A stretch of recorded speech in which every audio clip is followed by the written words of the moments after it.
दोस्तों नमस्कार, मैं नारायण सिंह बिष्ट, असम राइफल पूर्व सैनिक। आज आपके सामने जो वीडियो लेके आया हूँ वो एक विशेष वीडियो है। उसमें मैं आपको बताऊंगा कि भारत वर्ष का पूर्वोत्तर क्षेत्र जो है उसको नेफा क्यों कहते हैं। हमारे देश भारतवर्ष का जो पूर्वोत्तर का इलाका है उसको नेफा क्यों कहते हैं। दोस्तों, नेफा का पूरा नाम था नॉर्थ ईस्ट फ्रंटियर एजेंसी।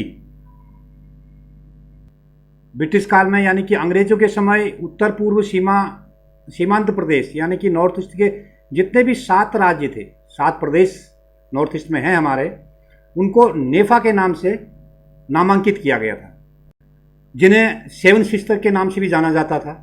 इन सब में सबसे विशाल राज्य था अरुणाचल प्रदेश। अरुणाचल प्रदेश एक ऐसा प्रदेश है जहाँ शांतिप्रिय प्रदेश है, जिसकी पूरी की पूरी सीमा चाइना के साथ लगी हुई है। 1962 में चीन सेना ने भारत तिब्बत सीमा, जिसे मैकमोहन रेखा कहते हैं, उसका उल्लंघन किया था। अब आप सोचेंगे कि मैकमोहन रेखा क्या है, तो बता देता हूं कि मैकमोहन रेखा भारत और तिब्बत के बीच की सीमा रेखा, भारत के तिब्बत के बीच की सीमा रेखा को मैकमोहन रेखा कहते हैं। सन 1914 में भारत की तत्कालीन ब्रिटिश सरकार और तिब्बत के बीच शिमला समझौते के तहत मैकमोहन रेखा अस्तित्व में आई। चूंकि भारत में ब्रिटिश काल था, इसलिए अंग्रेजों ने अपने विदेश सचिव हेनरी मैकमोहन के नाम से इस सीमा रेखा को नामांकित कर दिया। इसलिए इस सीमा रेखा को मैकमोहन रेखा कहते हैं। लेकिन कई विवादों के कारण 1937 में भारतीय सर्वेक्षण में मैकमोहन रेखा को आधिकारिक तौर पर भारतीय सीमा रेखा के रूप में सामने लाया जा सका था। मैकमोहन रेखा पूर्वी हिमालय क्षेत्र के चीन तथा भारत की सीमा को भी चिन्हित करती है।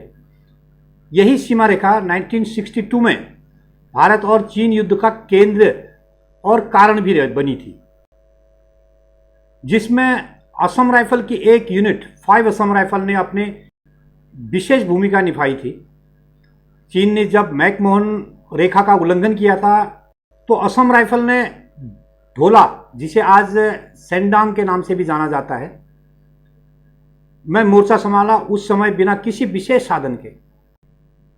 तो 5 असम राइफल के सैनिक भारतीय सेना के साथ कंधे से कंधा मिलाकर मोर्चे पर अंतिम सांस तक डटे रहे।